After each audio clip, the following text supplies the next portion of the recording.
삶의 질문이 가득할 때 논어에서 인생의 해답을 얻다. 논어는 공자와 제자 간의 대화를 정리한 책이다. 20편 482절 600여 문장으로 구성되어 있다. 각 편의 제목은 하나의 편이 시작될 때 문장 첫 글자에서 따온 것이라 큰 의미를 둘 필요는 없다. 물론 편마다 주된 내용이 있다. 예를 들어 학위는 배움의 도를, 위정은 국가를 다스리는 도리와 방법을 주로 다룬다. 이외 공자의 언행, 습관, 태도 등 그가 어떻게 살았는지를 엿볼 수 있다는 점이 논어의 매력이다. 공자는 완벽한 인간이 아니다. 오히려 살아생전에는 실패한 인생에 가까웠다. 수많은 제자들의 존경을 받았지만 끝내 그가 염원했던 이상 국가를 이루지 못했고 도덕 정치를 통해서 백성들을 구원하려던 노력도 실패했다. 오직 하늘만이 자신의 뜻을 알아줄 것이라며 한탄했다. 그의 인생은 정말로 드라마틱했다. 어릴 적 부모를 여의고 힘들게 자랐으며 몸으로 하는 일은 거의 다 해봤을 정도로 고생이 많았다. 하지만 힘든 상황에서도 그는 포기를 몰랐다. 희망조차 보이지 않은 인생에서 입신양명의 꿈을 꾸며 앞으로 나아갔다. 마침내 15세에 학문의 뜻을 세웠고 20대의 벼슬자리에 올랐다. 차근차근 단계를 밟고 올라가면서 관리로서 실력을 인정받았다. 하지만 30대 초에 나라의 변란이 일어나 노나라 왕 소공이 로 피신하자 그도 함께했다. 제나라의 경공은 공자의 이상 정치 설파에 감명을 받아서 그를 정치 고문으로 앉히려 했으나 재상 안녕의 반대로 무산되었다. 그때부터 공자의 인생은 조금씩 꼬이기 시작했다. 고국인 노나라는 여전히 어지러웠다. 세도가들이 그를 등용하려 했으나 이를 거절하고 30대 후반에 귀국하여 제자 양성에 힘썼다. 그가 40대를 부록이라고 부른 것은 권력자들의 유혹에 무릎 꿇지 않고 학문의 길을 계속 추구했기 때문이다. 50대의 나라가 안정되자 다시 벼슬자리에 올라 승승장구했다. 대사구에 임명되어서 도덕정치를 펼칠 꿈을 마침내 이루는 듯했다. 하지만 제나라에서 당시 노나라 왕 정공을 미녀로 유혹하여 정치를 소홀하게 했다. 결국 그의 꿈은 일장춘몽이 되었다. 50대 중반의 늦은 나이에 공자는 고국을 떠났다. 수십 명의 제자들을 데리고 세상을 유세해 다니면서 자신의 이상을 펼치고자 했다. 하지만 그의 뜻을 받아들이는 위정자는 없었다. 결국 14년간의 유랑을 끝내고 68세의 나이에 다시 고국으로 돌아왔다. 이제 정치와는 인연을 끊고 교육에 전념했다. 하지만 이것이 끝이 아니다. 그의 뜻을 이어받은 수많은 제자들이 그의 사상을 집대성해서 책을 펴내고 이를 전파했다. 사후에는 성인으로 추앙받았다. 우리가 현재 알고 있는 그 공자의 모습으로 말이다. 제1장 태도. 길은 내 안에 있다. 남들의 시선이 아닌 마음의 좌표를 읽어라. 우리는 살면서 사람 때문에 기쁨과 즐거움을 얻는가 하면 사람 때문에 슬픔과 고통을 얻기도 한다. 사람이 어우러져 살아가는 데서 벌어지는 여러 일 중 타인의 시선에 집착하는 것은 어쩌면 자신을 가장 힘들게 만드는 일이다. 이민을 원한다는 이들 중 상당수가 다른 사람 눈치 보지 않고 살기 위해서라고 할 정도다. 아무 연고도 없는 낯선 곳으로 가면 주변의 시선을 의식하지 않아도 되고 그만큼 자유롭게 살 수 있기 때문이다. 반면 외로움과 정서적 차이는 감수해야겠지만 우리는 기본적으로 인정을 받고 싶어 한다. 이는 인간의 본성이다. 공부나 일을 열심히 하거나 돈을 모으는 것도 그렇다. 스스로 성취감과 만족감을 얻기 위해서긴 하지만 다른 사람들의 존경과 사랑을 받고 싶은 욕구 또한 기저에 자리한다. 공자가 살았던 시대라고 다르지 않다. 그때는 학문을 통해서 입신양명하는 것이 사람들에게 인정받는 지름길이었다. 사실 공자가 공부의 뜻을 세우고 누구보다 열심히 학문에 정진한 것도 비천한 신분을 극복하기 위해서였다. 그는 주문공과 같이 군주를 도와서 세상을 바로잡는 도덕 정치를 하고자 했다. 백성들이 안전하고 행복하게 살 수 있는 세상을 만들고 싶었던 것이다. 한데 미천한 신분으로는 그 일을 할 수 없었기에 학문을 통해 신분을 높이고자 했다. 하지만 시간이 지날수록 남는 것은 실망뿐이었다. 군주는 힘이 없었고 세도가가 득세했다. 그의 뜻을 펼치기에는 역부족이었다. 결국 50대 중반을 넘어서 14년간 유세를 떠나야 했다. 그러나 위정자들은 이상정치, 도덕정치보다는 우선 자신의 세력을 공고히 하고 싶어 했기에 공자의 말을 귀담아 듣지 않았다. 공자는 이러한 세태에 염증을 느끼고 다시 고국인 노나라로 돌아가서 말년을 보냈다. 그럼에도 공자는 끝까지 포기하지 않았다. 여전히 위정자들에게 자신의 의견을 솔직하게 피력하면서 제자들을 육성했다. 그가 만약 부와 명성을 탐했다면 실망과 좌절감 때문에 더 이상 노력하지 않았을 것이다. 하지만 그는 주변의 시선과 상관없이 자신이 믿는 가치를 추구했다. 그는 군자가 되기 위해서는 주변의 시선에 상관없이 꾸준히 학문을 닦아야 한다고 늘 강조했다. 남을 의식하지 말고 자신을 위한 학문을 해야 한다고 말이다. 그렇다면 지금의 우리는 어떨까? 자신이 이룬 것을 과시하고 남들에게 인정받기 위해 집착하는 사람들이 많다. 그것이 선이든 악이든 간에 타인에게 인정받고 싶어하고 남의 부러운 시선을 즐기면서 기뻐한다. 공술의 공수거라는 말처럼 빈손으로 와서 빈손으로 돌아가는 것이 인생이다. 인정을 받거나 존경을 받는 것이 나쁠 리 없겠지만 그것이 목적이 되어 집착할 필요는 없다. 타인의 인정이나 존경은 내 삶의 가치관대로 열심히 살다 보니 자연스레 따라오는 것이어야 한다. 성경에도 오른손이 하는 일을 왼손이 모르게 하라라는 말이 나오듯 좋은 일을 굳이 남들에게 과시할 필요는 없지 않은가? 우리가 살고 있는 세상은 큰 것이든 작은 것이든 마음껏 과시하기 좋도록 시스템이 만들어져 있다. 특히 SNS가 그렇다. 최신 인테리어로 꾸며진 집, 멋진 차, 명품 가방과 옷들, 잘 설정된 사진들이 즐비하게 넘쳐난다. 디지털 공간에 올라오는 사진들을 보면 나만 빼고 모두 행복하게 잘 사고 있는 것처럼 느껴진다. 실제 모습과 달리 과장되어 연출된 모습인 것을 알면서도 많은 이들이 상대적 상실감에 빠지곤 한다. 이처럼 남들에게 보이는 것에 집착하면 어떤 문제들이 생길까? 우선 마음이 불편하고 불행해진다. 나의 실상과 마음은 그렇지 않은데 예쁘게 포장하려다 보니 실제와 보여지는 것 사이에 괴리가 생겨난다. 혹은 해결되지 못한 열등감을 남들의 인정과 부러움으로 보상받고자 하는 경우도 있다.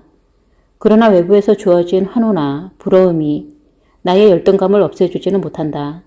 내 안에서 일어나는 일은 내가 해결해야만 하기 때문이다. 끊임없이 자신의 일상을 SNS에 올리고 사람들의 관심과 호응에 집착하고 있다면 SNS와 인터넷을 잠시 멈추길 권한다. 처음에는 금단현상이 나타나 조금 힘들 수도 있다. 하지만 그 시기가 지나고 나면 외부로 향했던 시선이 조금씩 자신에게로 전환되는 것을 느낄 수 있다. 남들의 시선이나 반응에만 쏟았던 에너지가 점차 나에게로 옮겨온다. 그렇게 되면 남에게 보이기 위한 것이 아니라 진정으로 내가 좋아서 하는 행동을 하게 된다. 군자는 세상을 떠나고 나서 자신의 이름이 일컬어지지 않는 것을 근심한다 라고 말했다. 군자도 사람이기에 누군가에게 인정을 받고 싶은 마음이 자리하고 있음이 드러난 문구다. 그러나 자연스러운 현상이다. 다만 그것이 지나쳐 명예욕에 집착하면 문제가 된다. 세상사에 도통하고 수많은 제자를 거둔 공자도 자신을 진정 알아주는 사람은 없고 오직 하늘만이 알아준다고 말할 정도였다. 그 속뜻을 헤아려 살펴보면 위정자들에게 자신의 정치 철학이 채택되지 못한 답답함도 있었지만 그만큼 세상 일에 달관했다는 의미도 된다. 결국 공자를 알아주고 인정한 것은 당대의 위정자가 아니라 후대의 위정자였고 수많은 제자들이었다. 하늘뿐만 아니라 사람들도 그의 가치를 알아주고 배우며 따르고자 했다. 자신이 뜻한 길을 가다 보면 많은 장애물이 나온다. 그 중에서 제일 경계해야 할 것이 바로 명예욕이다. 애초 뜻했던 바를 외면한 채 명예욕에 집착하면 본질이 훼손된다. 자신이 무엇을 원했는지, 왜 그 일을 하려고 했는지 잊게 된다. 다시 초심으로 돌아가 자기 내면의 목소리에 귀를 기울여보자. 어디로 가야 할지, 삶의 방향이 보일 것이다. 영혼을 채우면 스스로 빛이 난다. 공자의 제자는 노나라 출신이 많은데 이들은 대부분 몰락한 가정에서 태어났으며 경제적 형편이 어려웠다. 그런 이유로 공자가 주유 천하를 했을 때 자궁의 경제적인 서포터가 필요했는지도 모른다. 몰락한 가문 혹은 가난한 가정에서 자라는 경우에는 돈과 권력에 환히 맺혀서 부귀영화를 목표로 공부에 매진하는 이들이 있다. 하지만 공자의 제자들은 그러지 않았다. 일부는 벼슬자리에 올랐지만 출세욕의 노예가 되지 않았다. 공자의 제자들 중 대부분은 출세욕에 휘둘리지 않았지만 어디에나 그렇듯 예외는 있다. 노나라의 권세가 개씨 밑에서 일하던 염류다. 그는 본인의 출세를 위해서 바른 소리를 하지 않았다고 공자에게 종종 지탄을 받았다. 염류와 달리 권세가의 유혹에 굴하지 않고 떳떳하게 자신의 의견을 말한 제자도 있다. 바로 민자건이다. 그는 덕행과 효행으로 이미 공자에게서 인정을 받았을 정도로 훌륭한 인품을 갖고 있었다. 어느 날 그에게도 노나라의 개씨 밑에서 일해달라는 제안이 왔다. 드디어 벼슬길이 열렸고 지긋지긋한 가난과도 이별할 수 있었다. 하지만 그는 이렇게 답했다. 그 제안을 받아들일 수 없다고 전해주십시오. 제가 사양했음에도 다시 저를 찾아온다면 저는 문수가로 달아날 수밖에 없습니다. 민자원이라고 가난에서 벗어나고 싶지 않았을까? 그러나 개씨 밑에서 일할 수는 없었다. 개씨가 누구인가? 노나라의 왕인 소공, 정공, 애공 등을 쥐락펴락하는 사만시다. 그러니 임금에 대한 충을 배운 그로서는 도저히 용납할 수 없는 일이었다. 물론 염류처럼 능력을 인정받으면서 세도가를 교화시키는 방법도 있다. 하지만 민자건은 타협하지 않았다. 민자건보다 한술 더 뜬 인물은 안현이었다. 그 역시도 벼슬길에 오르지 않았고 가난함을 감내하며 살았다. 그는 높은 벼슬을 얻지 못했어도 자존감을 잃지 않았으며 겸손했고 배움의 기쁨으로 충만했다. 그를 두고 공자가 이렇게 감탄하며 말할 정도였다. 현명하구나. 아니요.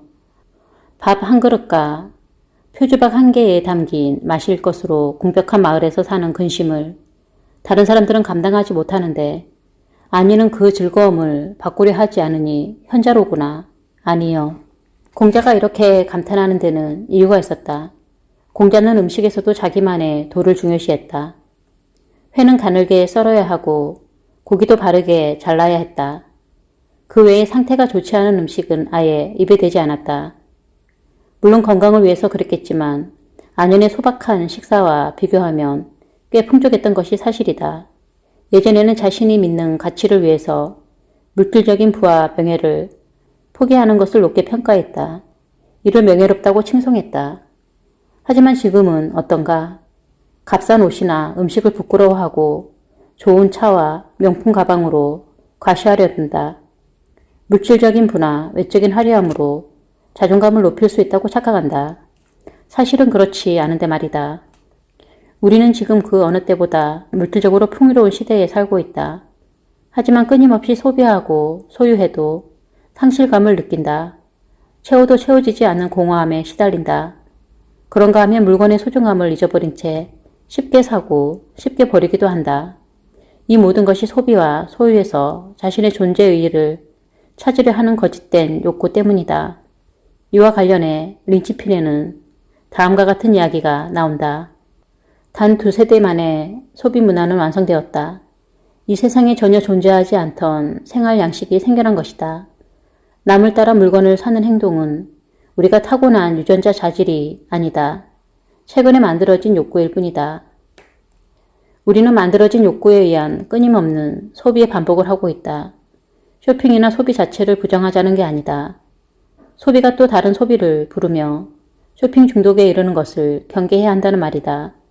최근에는 소비 자체에 중독되어 물건을 사들이기만 하고 정작 박스조차 풀지 않은 채 쌓아두는 사람들도 있다고 한다. 물건을 사는 데서 오는 잠깐의 즐거움은 유효기간이 짧다. 찰나로 사라져버리고 이내 공허함이 찾아온다. 중독된 소비는 결코 진정한 행복을 가져다 주지 않는다. 행복은 소비나 소유와 비례하지 않기 때문이다. 메타의 창업자 마크 저커버그의 예화를 살펴보자. 그의 재산은 약 100조 원을 넘는 수준으로 불과 30대 중반의 나이에 세계 10대 부자 안에 들었다. 그 정도의 재산이 있다면 궁궐 같은 집에 살며 매일 진수성찬을 먹고 온몸을 명품으로 치장할 수 있다. 하지만 그는 어떤가? 회색 티셔츠에 청바지만을 고수한다. 심지어 공식 석상에 아디다스의 삼선 슬리퍼를 신고 나올 때도 있다. 우리가 동네에서 흔히 보는 그 삼선 슬리퍼 말이다. 그가 이렇게 단조로운 차림을 고수하는 이유는 옷 고르는 시간을 절약하기 위해서라고 한다.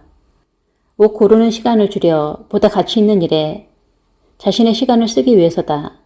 그렇다면 그가 중점을 두는 가치는 무엇일까?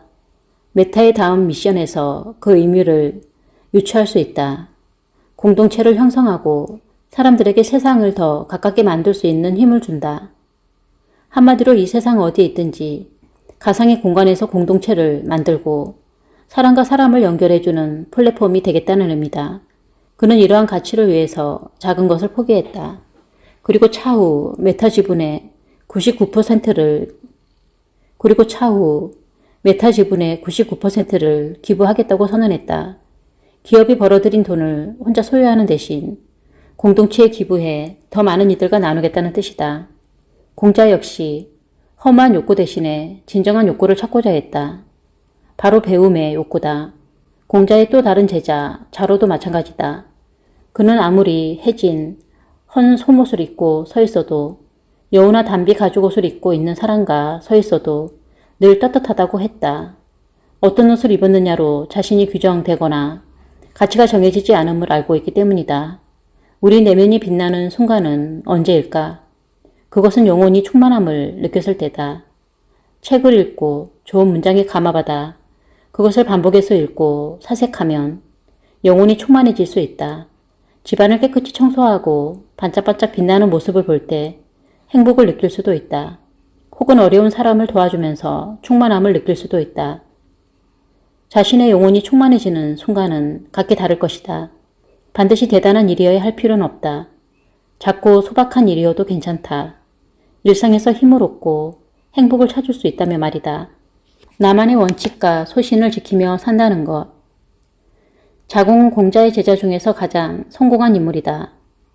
여기서 말하는 성공은 권력, 명예, 부의 기준에서다. 그는 누구보다 말솜씨가 뛰어났는데 공자도 그의 제자 중에서 자공과 제아를 언어 방면에서 가장 뛰어나다고 인정할 정도였다. 그뿐 아니다. 뛰어난 정치와 행정 능력 덕분에 노나라와 위나라의 재상을 모두 지냈다. 공자가 14년간 주위 천하를 할 때 자공이 큰 경제적 도움을 주기도 했다. 똑똑하고 능력 있는 데다 학문적 성취도 보였기 때문에 공자가 총애하는 제자 중 한 명이었다. 그는 어느 날 이런 질문을 던졌다. 스승님, 가난한데도 아첨이 없고 부유한데도 교만이 없다면 어떻습니까? 사실 이 정도 사람만 될 수 있어도 상당한 도의 경지에 이른 것이다. 그런데 공자는 여기에 한술 더 떠서 괜찮다고 할 수 있다. 하지만 이라고 이야기했다. 공자도 자공의 말에 공감했지만 한 단계 더 나아가서 가난하지만 즐기고 부유하면서도 얘를 좋아하는 자에 미치지 못한다 라고 답했다. 즉, 물질적으로 풍족하지 않더라도 나만의 도를 찾고 부자가 되더라도 얘를 잊지 말라는 의미이다. 여기서 이들의 대화가 끝난 것은 아니다. 스승님, 이러한 경지가 시경에 나온 절차 탁마가 아닌지요? 라고 여쭈었다. 이때 공자가 감탄하면서 사야, 비로소 너와 더불어 시경을 논할 수 있겠다 라고 말했다. 자공이 공자에게 극찬을 받은 몇 안 되는 일화 중 하나다.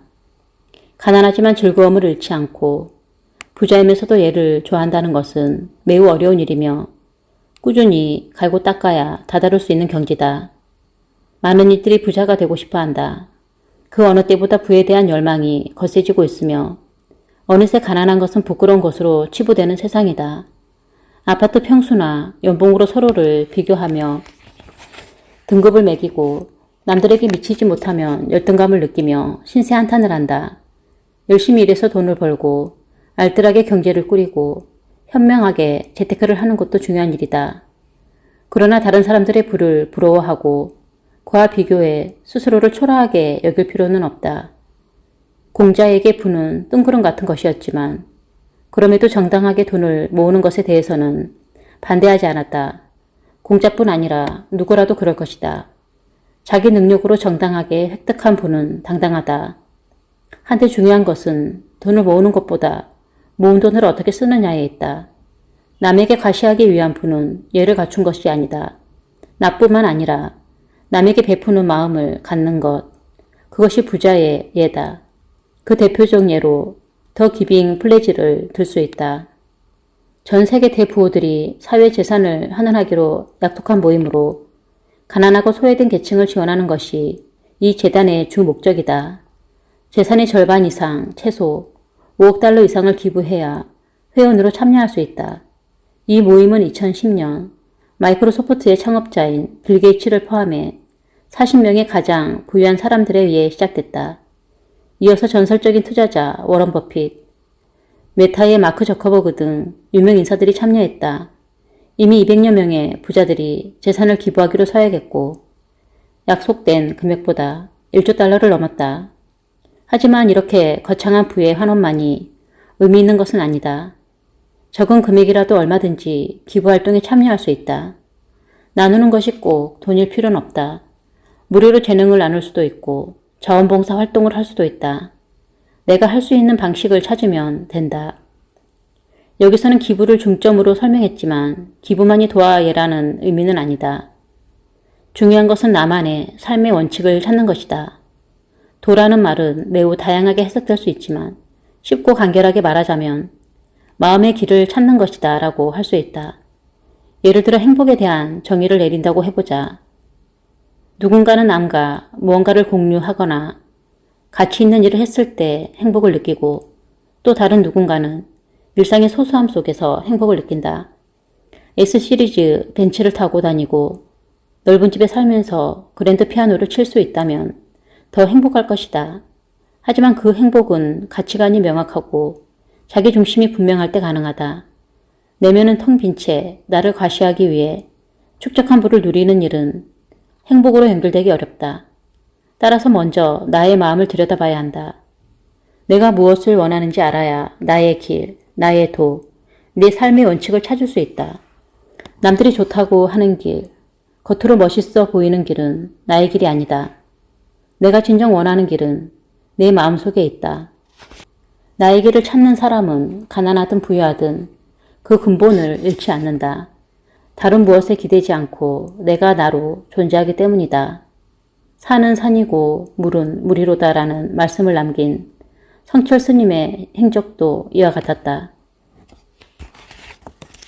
스님은 부와 명예를 탐하는 승려들에게 일가를 날렸다.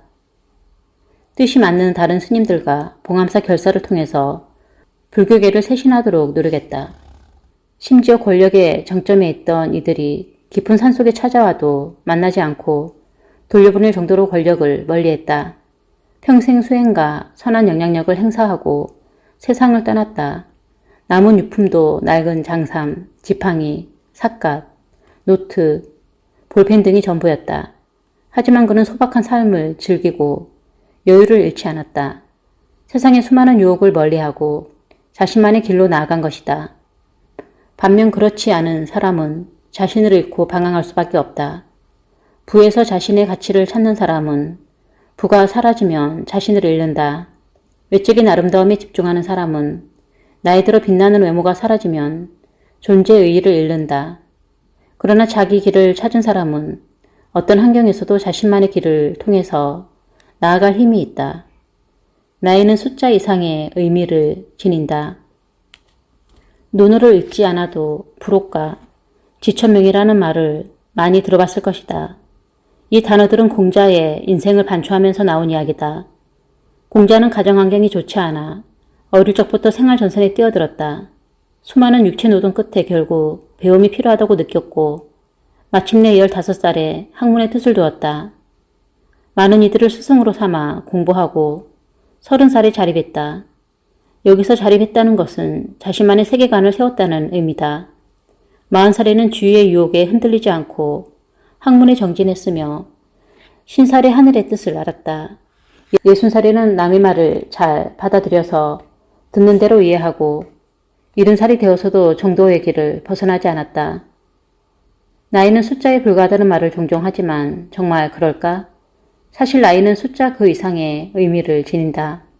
나무의 나이테가 늘어나듯 우리도 나이를 먹으며 삶의 경험이 늘어난다. 학창시절을 거쳐 성인이 되면 직업활동을 하고 결혼을 하거나 아이를 낳는 일도 생긴다. 그 과정에서 좋은 일, 나쁜 일, 기쁜 일, 슬픈 일 등 다양한 일을 겪고 다양한 감정을 느끼며 삶의 지평을 넓혀 나간다. 당연히 생각의 폭이 넓어지고 깊이도 달라지게 된다. 이처럼 세월과 함께 켜켜이 쌓인 연륜이란 단지 숫자의 변화로만 치부할 수 없다. 각각의 나이에 맞는 삶의 태도와 격이라는 게 있기 때문이다. 이것은 뭐뭐다워야 한다는 말과도 일맥상통한다. 어린아이는 어린아이다운 순수함이 있어야 하고 청년은 청년다운 패기가 있어야 하며 중년은 중년다운 성숙함, 노년은 노년다운 너그러움이 있어야 한다. 공자의 삶을 살펴보면 시기마다 조금 더 중점을 둔 것들이 있다. 인생이라는 여정을 통해 점점 성숙해지면서 중요한 맥락과 고비마다 더욱 신경 써야 할 것들이 따로 있음을 발견하게 된다. 그럼 공자의 삶을 우리 삶에 대입해보고 각 시기마다 무엇에 중점을 두고 어떤 태도로 살아야 할지를 살펴보자. 지학, 진정한 배움에도 때가 있다. 배움의 뜻을 세웠다는 지학부터 살펴보자. 공자는 15살에 배움의 뜻을 두고 학문에 열중했다. 그래서 20살부터 학업 관리로 커리어를 시작할 수 있었다. 만약 그가 배움의 뜻을 두지 않고 여전히 생계 유지에만 급급했다면 그의 위대한 사상은 후대에 전해지지 않았을 것이다. 공부에도 때가 있다는 말처럼 공부하기 적절한 시기가 있다. 아무래도 본격적인 경제활동을 시작하기 전인 10대, 20대 시절이 배움에 정진하기 가장 좋은 시기다. 이 시기는 막연한 미래를 앞두고 방황을 많이 하는 시기이므로 배움이 더욱 절실하다. 여기서 배움이란 단순한 지식의 습득, 그 이상을 의미한다. 지적인 성장뿐 아니라 의식의 성장도 함께 이루도록 돕는 공부를 말한다. 요즘에는 입시나 취직을 위한 공부에만 초점이 맞춰져 있어 이런 면에서는 진정한 배움의 의미가 퇴색되고 있다. 대학을 가든 안 가든 공부와 배움은 언제나 필요하다. 배움에는 끝이 없으며 우리는 죽을 때까지 배워야 한다. 사회생활을 하면서도 마찬가지다. 자신의 전공 분야 혹은 자신이 하는 일과 관련 있는 분야라면 학교를 다니든 안 다니든 꾸준히 공부하는 태도가 필요하다. 이는 사회생활을 하는 과정에서 업무 역량의 차이로 나타나기도 한다. 배움이 적으면 시야가 좁아지고 그러면 우물 안의 개구리처럼 자기 세상 외에는 알지 못한다. 요즘처럼 변화가 급속히 일어나고 글로벌한 세상에서는 자기 틀을 깨는 용기가 필요하다. 나아가 더 넓은 세상을 이해하고 수용해야 할 필요가 있다. 공자처럼 많은 경험을 하고 배우는 태도가 중요한 이유다. 이때 배움의 범위는 교과서나 학교에서 배우는 것보다 훨씬 넓고 깊다. 우리나라의 경우 10대가 끝남과 동시에 대학 입시라는 관문이 놓여있다. 남들이 부러워하는 좋은 대학에 갈 수도 있고 그러지 않을 수도 있다. 대학 입시의 등락이나 어떤 대학에 다니느냐로 인생이 결정된다고 생각하지 말아야 한다. 좋은 대학보다 중요한 것은 자신의 적성에 맞는 전공과 직업을 찾는 것이다. 또한 대학을 가지 못한다 해도 자신이 하고자 하는 일이 무엇인지 안다면 그 일을 위해 필요한 공부를 찾아서 해야 한다. 중요한 것은 어느 대학을 가느냐가 아니라 어떤 공부를 어떻게 하느냐다. 이것이 바로 지학, 배움의 뜻을 둔다는 것의 의미다. 1입, 나만의 가치관과 세계관을 세워라. 30살은 1입, 즉 자립한다는 의미다. 이는 경제적인 측면보다는 정신적인 자립을 의미한다. 자신만의 가치관, 세계관을 세우는 것이다. 30대는 본격적으로 일을 하는 시기다. 직장생활, 사업, 장사, 프리랜서 등 일하는 형태는 다양하며 여기에 가정일도 더해진다. 10대, 20대 시절에 방황은 끝났다고 하지만 새로운 도전이 기다린다. 내가 만나는 세상은 훨씬 넓어졌고 수많은 선택과 판단을 해야 할 상황에 직면한다. 때문에 이 시기에는 내가 믿는 가치, 내 마음의 중심이 어느 정도 형성되어 있어야 한다. 자기 가치관이 명확한 사람이라면 아무리 놀기를 좋아한다고 해도 다음날 일에 영향을 줄 정도로 하지는 않을 것이다. 이 시기에는 무엇이 중요하고 무엇이 덜 중요한지 우선순위에 대한 분별력이 생긴다. 행동과 생각에 책임을 져야 할 나이기 때문이다. 내가 믿는 가치는 여러 가지다. 이는 부, 명예, 지위, 가정, 행복, 공부 등 다양한 영역에서 다양한 관점으로 형성된다. 그리고 자신이 옳다고 생각하는 가치를 지키기 위해서 노력하는 나이다. 문제는 나만의 가치관을 형성하지 못하고 여전히 주위의 의견에 의지하거나 무분별하게 휩쓸리는 경우다. 자신의 중심 없이 남들이 하는 대로 따라하다 보면 자기 삶이 없어진다. 인생에서 내가 진정으로 중요시하는 것이 무엇인지에 대해 집중해보자. 남들이 요구하거나 원하는 삶이 아니라 내가 원하는 삶에 대해 고민하고 답을 찾고자 노력하는 것이 바로 30, 이립의 시기다. 부록, 흔들림 속에서도 나의 길을 잃지 않는다. 40살은 부록이다. 제일 무섭고 중요한 시기다. 사회생활을 하면서 받은 스트레스가 지속적으로 누적되는 시기인데다 회사에서도 리더 자리에 오르며 책임져야 할 부분이 늘어난다. 상사뿐만 아니라 부하 직원의 실적 및 근태도 관리해야 한다. 직장 생활을 20여 년 가까이 한 시기이므로 소위 사회에서 말하는 성공과 실패의 갈림길에 서게 된다. 같이 사회생활을 시작한 동기와도 비교되고 차이가 점차 벌어짐을 느낀다. 한창 성장기에 있는 아이들을 키워야 하는 시기라 가정에서도 책임져야 할 것이 많다. 점차 스트레스가 늘어난다. 술을 마시거나 담배를 피는 일도 많고 운동도 게을리하게 되며 신체 능력도 20대, 30대 시절보다 떨어진다. 당연히 건강이 예전 같지 않다. 이러한 상황에서 마흔을 그대로 넘기면 길을 잃기 십상이다. 당면한 문제를 해결하는데 급급해 어디로 행하는지도 모른 채 하루하루 살다 보면 문득 길을 잃은 것과 같은 두려움에 빠진다. 내가 가는 길이 맞는 것인지 혹여 잘못된 길을 가고 있는 것은 아닌지 왜 이 길을 가는 것인지 후회와 불안함이 몰려온다. 공자가 미혹을 하필 40대에 언급한 것은 그만큼 유혹이 커지는 시기라는 의미이기도 하다. 미혹이란 무엇에 홀려서 정신을 차리지 못하는 것을 뜻하는 말이다. 마음이 힘들고 정신적으로 약해져 있으면 미혹되기 쉬운데 이 고비를 잘 넘기려면 스스로 노력해야 한다. 40살은 고비지만 반면 기회가 될 수 있다. 아무리 사회생활 초창기에 잘 나갔다고 하더라도 40살에 접어들어서 잘못된 길로 발을 내디디면 모든 것이 사상누각이 된다. 따라서 40대가 되면 앞만 보고 가던 길을 발길을 잠시 멈춰서서 자신을 돌아볼 필요가 있다. 이처럼 40대는 나 자신을 점검하고 좀 더 단단하게 만드는 시기다. 결국 자신의 사명감을 아는 지천명의 단계로 나아가기 위한 준비 단계라 할 수 있다. 지천명, 제2의 인생을 위한 변곡점. 50살은 지천명이다. 말 그대로 하늘의 뜻을 아는 나이다. 수많은 우여곡절을 겪고 살아온 나이다. 역경을 뚫고 버텨내어 살아남았다는 것만 해도 대단한 것이다. 그렇지만 이때는 인생의 의미를 좀 더 깊게 생각하게 된다. 새로운 인생의 변곡점이 기다리고 있기 때문이다.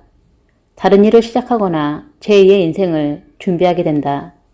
이때 나의 운명에 대해서 잘 생각해 봐야 한다. 남은 인생을 어떻게 보낼지 또한 어른으로서 이 사회에 어떤 기여를 할 수 있을지도 고민할 부분이다. 이순, 많이 듣고 적게 말해야 할 시기. 60살은 이순이다. 직역하면 기가 순해진다는 말인데 남의 말을 잘 받아들여서 듣고 이해한다는 의미다. 공자는 나이 들어서도 여전히 많은 이들에게 비난을 들었지만 이에 대해서 항의하거나 같이 싸우지 않았다. 다른 사람들의 의견과 비난도 받아들이고 참고했다. 한마디로 길을 막지 않고 열어둔 것이다. 나이가 들며 마음이 너그러워지고 수용력이 커질 것 같지만 막상 그렇지 않은 게 현실이다. 주변을 돌아보면 자신의 경험이나 자신이 아는 것이 전부인 양 아집에 빠져 남의 의견을 잘 받아들이지 않는 이들이 꽤 많다. 나이 들어서 자신의 의견만 고집하고 나이 어린 사람을 무시하거나 가르치려 드는 것은 옹졸한 태도다. 물론 자신의 인생을 토대로 도움이 되는 조언을 해줄 수는 있지만 그것은 이순이 되고 난 후의 일이다. 우선 경청하고 공감한 후에 조언이 이어지는 게 좋다. 우스갯소리로 나이가 들면 지갑은 열고 입은 다물라는 말이 있다. 그만큼 많이 듣고 적게 말하라는 뜻이다. 고히 삶의 품격으로 말하라. 실수는 마음이 하고 싶은 대로 따라도 법도를 넘지 않는 경지에 이르는 나이라 해서 고의라 부른다. 이미 지학, 일입, 부록, 지천명, 이순의 경지에 이르렀다면 몸과 마음이 세상의 법도에 어긋나지 않을 것이다. 지난 시간 동안 꾸준히 자신을 성찰하고 남을 배려하며 세상의 이치와 순리에 따라 살아왔을 테니 말이다. 실순이 되어서도 공부를 게을리하지 않고 나의 가치관과 신념을 지키며 유혹에 시달리지 않고 나의 운명이 무엇인지 알고 나이에 상관없이 다양한 의견을 청취한다면 그는 이미 군자의 경지에 이른 것이다. 공자는 70살을 넘긴 후 세상을 떠났다. 평생을 학문에 정진하고 자신이 믿는 가치관, 세계관에 맞춰서 살았다. 자신만의 길을 따른 것이다. 지금의 우리는 어떤가? 공자와 같은 성인이 되는 것은 쉬운 일은 아니다. 하지만 그렇게 되기 위한 노력은 누구나 할 수 있다. 우리는 사람이기에 실수할 수 있고 유혹에 흔들릴 수 있다. 먼저 이 점을 인정하고 받아들여야 한다. 우리 각자가 소중한 것은 완전 무결해서가 아니라 그렇지 못함을 알고 나아지려 노력하기 때문이다.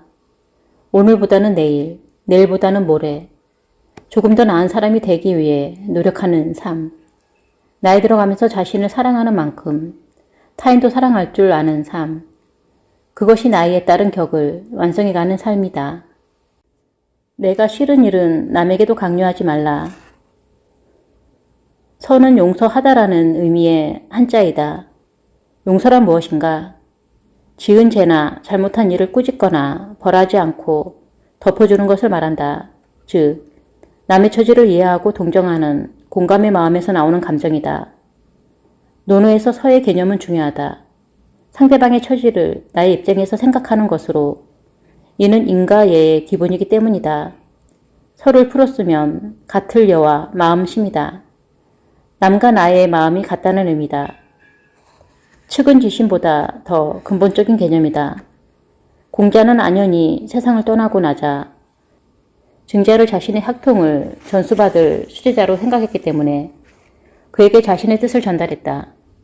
어느 날 증자에게 이렇게 이야기했다. 나의 돈은 하나의 근본 이치로 처음부터 끝까지 꿰뚫고 있다. 이것이 그 유명한 이리관지의 경지다. 공자가 나가자 제자들이 우르르 증자에게 몰려가 도대체 무슨 말이냐고 물었다. 스승님의 돈은 충과 서일 뿐이구나. 증자는 다른 제자들에게 공자의 가르침을 들려주었다. 충과 서는 인을 구체적으로 실현하는 방법으로 진심을 다하고 상대방을 이해하고 배려하라는 의미를 담고 있다. 결국 이를 행동으로 보여주는 것이 예다. 평소 인의 개념을 정확히 이해하지 못하는 제자들을 위해 공자가 늘 강조했던 개념이다. 자공이 공자에게 딱 한 가지 실천해야 할 것을 질문했을 때 공자는 서라고 대답했다. 공야장을 보면 공자는 자공에게 너는 기소, 불료, 물시어인의 경지에 이르기 힘들다라고 했다. 그러면서 자공에게 평생 가져가야 할 가르침으로 서의 화두를 던졌다. 그만큼 제자가 평생 상대방에 대한 배려를 잊지 않고 실천하기를 바랬던 것이다. 우리는 어떤가? 내가 하고 싶지 않은 일을 남에게 강요하는 일은 흔하다. 가정에서도 집안일을 한 사람에게만 전담시키거나 주말에 여유가 생겨도 도와줄 생각을 하지 않을 때가 많다. 귀찮고 힘든 일이란 걸 알면서도 나는 안 하고 싶은 것이다. 직장에서도 마찬가지다. 내가 상사로부터 듣기 싫은 말을 아랫 사람에게 똑같이 하거나 하기 싫은 일을 동료나 후배에게 당연하다는 듯이 시키는 이들이 있다.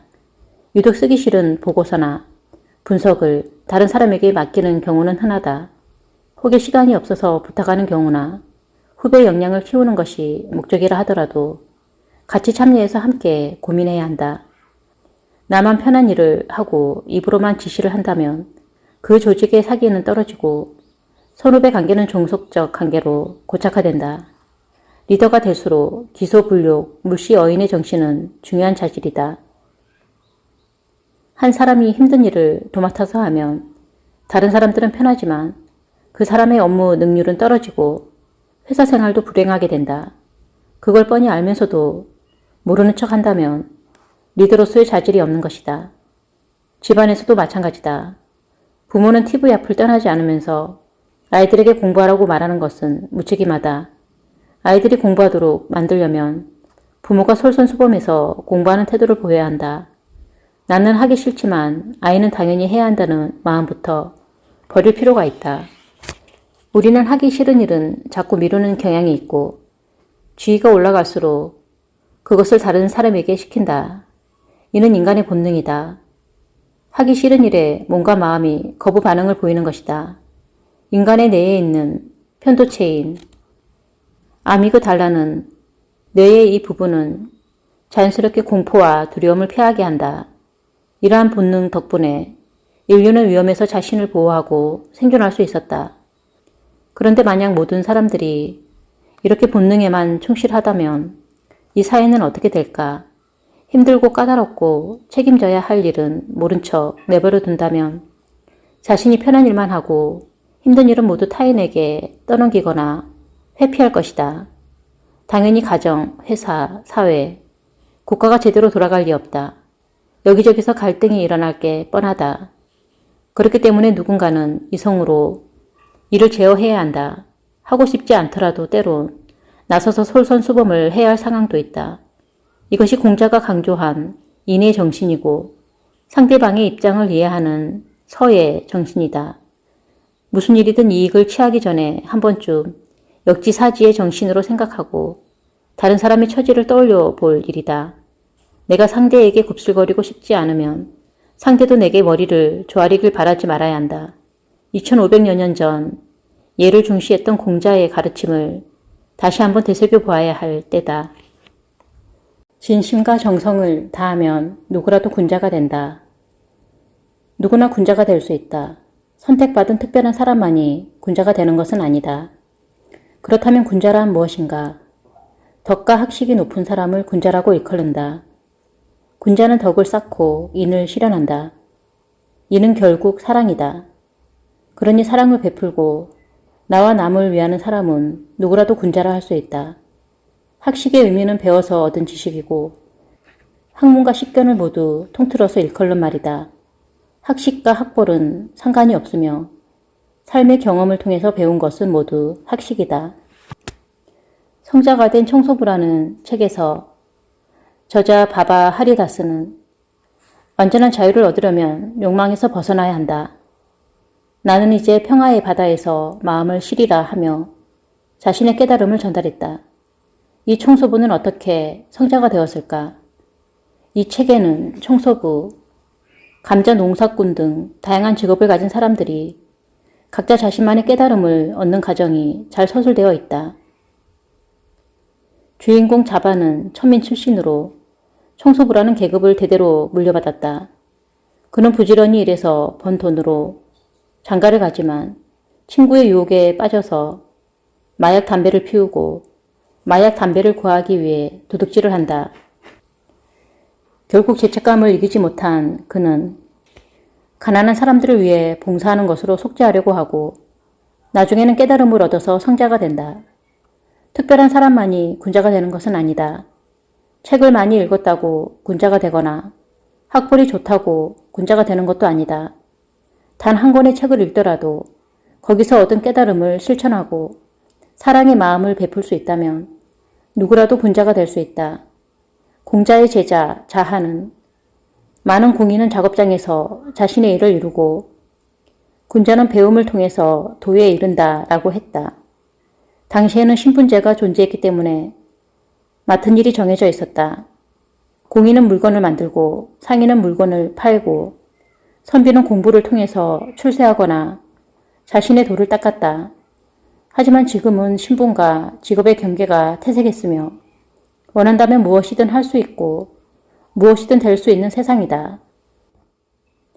따라서 자아가 이야기한 작업장에서 자신의 일을 이룬다는 것은 나만의 분야에서 최고의 경지에 이른다는 이야기로 해석될 수 있다. 우리는 지금 어떤가? 내가 하고 있는 일에 만족하고 최선을 다하고 있는가? 아니면 지금 하는 일이 적성에 맞지 않아 다른 일을 하고 싶은가? 혹은 내가 하는 일이 부끄럽고 창피한가? 지금 어떤 일을 하고 있든 중요한 것은 그 일에 성심을 다하고 자신뿐 아니라 다른 이들에게도 도움이 되고 있느냐다. 자하는 널리 배우고 뜻을 분명하게 하며 절실한 것을 질문하고 가까이 있는 것부터 살피고 생각한다면 이는 곧 그 가운데에 있다 라고 이야기했다. 즉, 내가 하는 일에 능숙해질 수 있도록 배우고 스스로 질문을 해야 한다는 뜻이다. 그 일을 하면서 부딪히는 문제를 해결하기 위해서 끊임없이 생각한다면 자연스럽게 발전할 수밖에 없다. 그것이 바로 앞서 언급한 청소부, 자반이 성인의 경지에 이르게 된 방법이다. 예를 들어 커피숍에서 바리스타로 일한다고 해보자. 배운 대로 매뉴얼에 따라 커피를 만든다. 처음에는 익숙하지 않아서 많은 시행착오를 겪겠지만 어느 순간부터는 눈을 감고도 커피를 만들 수 있는 경지에 이르게 된다. 하지만 거기에서 멈추면 안 된다. 좀 더 효율적으로 또는 더 맛있게 커피를 만드는 방법이 있는지 생각하는 것이다. 문제가 무엇인지, 더 발전할 수 있는 방법은 무엇인지 화두를 놓치지 말아야 한다. 이렇게 자기 일을 고민하고 열정을 다하는 사람은 행동부터 다를 수밖에 없다. 생계를 위해 일한다는 소극적인 자세에서 나는 최고의 커피를 만든다는 적극적인 자세로 바뀐다면 당연히 내가 만든 커피는 다를 수밖에 없다. 커피 맛이 좋은 것은 물론이거니와 손님들을 대하는 태도도 달라진다. 나아가 우수 직원이 되거나 창업의 기회가 열릴 수도 있다. 물론 제일 중요한 것은 고객에 대한 사랑이다. 내가 내린 커피 한 잔이 고객에게 줄 기쁨을 잊지 않는 것. 커피 한 잔을 내릴 때도 단순한 일로 여기는 것이 아니라 만드는 사람의 정성을 담는 것이다. 커피를 만들면서 도를 터득하는 것이 결코 과장된 이야기가 아니다. 바리스타도 성인이 되고 군자가 될 수 있다.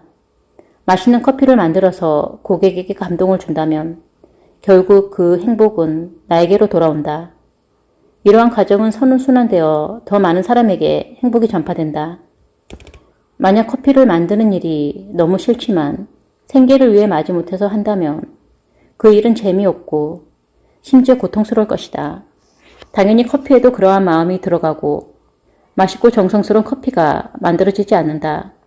고객도 나도 행복하지 않은 결과를 가져온다. 논어에서 군자라는 말은 무려 107번이나 등장한다. 그만큼 공자는 군자의 중요성을 강조했다. 군자는 당시 지위가 높은 남자라는 용어였지만 공자는 이를 덕으로 전환시켰다. 따라서 군자는 자신의 인격을 완성시키기 위해서 끊임없이 노력하는 사람이기도 하다. 자신의 일에 성심을 다하고 경지에 이루고자 하는 사람, 거기에 남을 사랑하는 마음을 담는 사람, 그러한 경지에 이르는 사람이라면 누구라도 군자라 할 수 있다.